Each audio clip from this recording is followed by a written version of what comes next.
Welcome back to my YouTube channel. আসসালামু আলাইকুম। কেমন আছেন বন্ধুরা?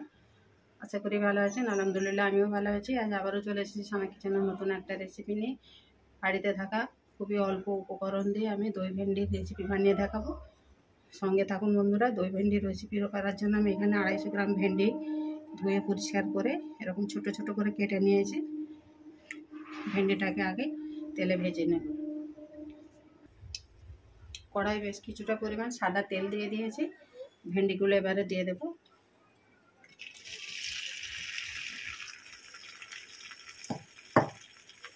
হালকা করে ভেজে নেব।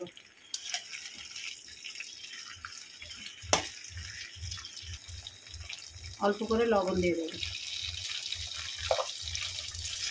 এই সময় কিন্তু গ্যাসের ফ্লেমটা হাইতে আছে। হাইতে দিয়ে ভাজলে তাহলে ভেন্ডির কালারটা নষ্ট হবে না। দেখুন ঢেঁড়সটা হালকা করে ভাজা হয়ে গেছে। এবারে তেল থেকে তুলে নেব।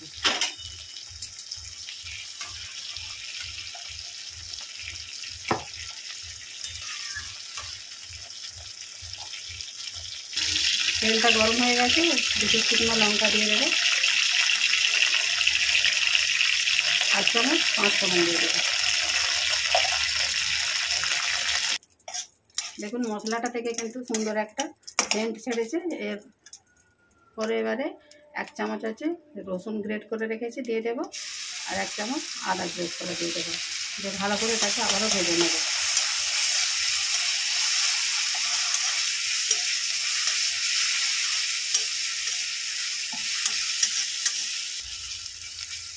হালকা করে আদা রসুনটা ভেজে নিয়েছি।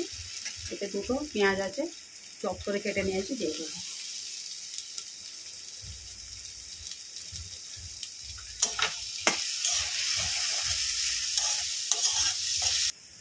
এদিকে পেঁয়াজটা ভাজা হোক। আর এখানে আমি 100 গ্রাম দই নিয়েছি 250 ঢেঁড়সের জন্য। তাতে আমি 1 চামচ কাশ্মীরি লঙ্কা গুঁড়ো দিয়ে দেবো।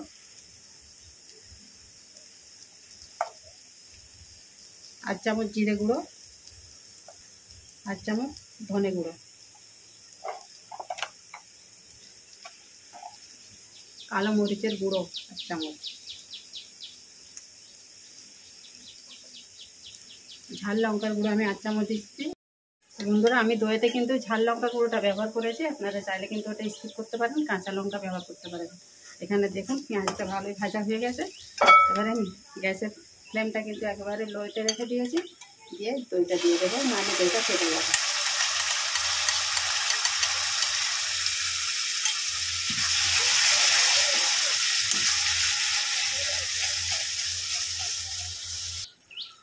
আর চামচ হলুদ গুঁড়ো দিয়ে দেবো। আমি কিন্তু মশলায় হলুদ ব্যবহার করিনি, নিশ্চয়ই আপনারা লক্ষ্য করেছেন। লবণ দিয়ে দেবো। ভালো করে এটাকে আবারও কষিয়ে নেব। দেখুন মশলাটা ভালো কষানো হয়ে গেছে, তেল ছেড়ে দিয়েছে। এর মধ্যে এবারে ঢেঁড়সগুলো দিয়ে দেবো।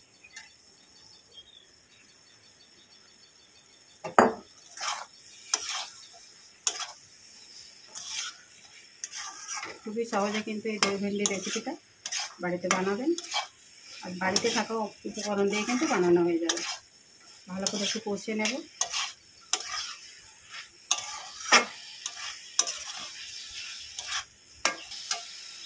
বাটিটা ধুয়ে জল দিয়ে দেবো।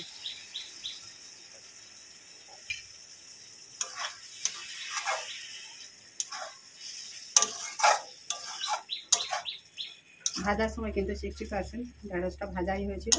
বাকিটা আমি এই ঝোলের মধ্যে সেদ্ধ করে নেব।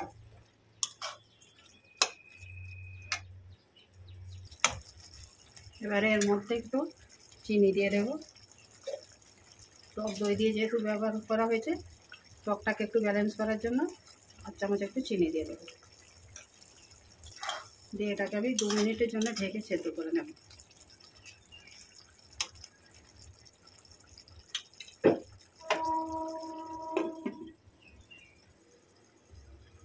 দু মিনিট পর ফিরে এলাম। দেখুন গ্রেভিটা একেবারে ঠিক আছে। রান্নাটা আমার একেবারে কমপ্লিট হয়ে গেছে। এবারে এর মধ্যে 8 চামচ গরম মশলা দিয়ে দেবো। আমাদের সাধারণভাবে একেবারে দই ভেন্ডি রেসিপিটা কেমন হবে কমেন্ট করে জানাবেন। আর লাইক শেয়ার করে দেবেন। নতুন বন্ধু হলে চ্যানেলটাকে সাবস্ক্রাইব করে পাশে থাকবেন। ভালো থাকবেন, সুস্থ থাকবেন, সাপোর্ট করে যাবেন। আল্লাহ হাফেজ।